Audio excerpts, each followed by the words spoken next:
put it upside down, squeeze a little bit, and the top shell will mostly just fall off.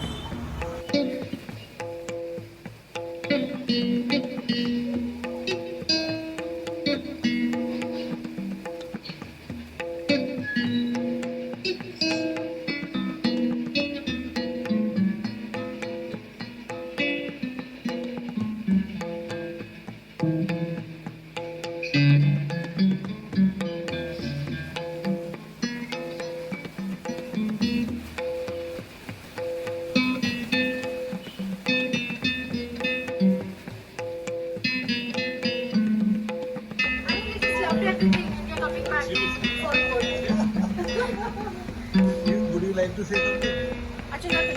Anyone? Amazing food. I've never had fish before and I loved it. I can't say anything else. My stomach is full and the food was amazing, very tasty. I think I'm going to come back again and again. Really good homemade food. Amazing experience.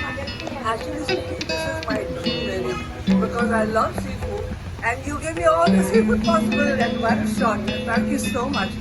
Really great folks, good ambience and great food. Great food and it wasn't as heavy as I expected. Very delicious.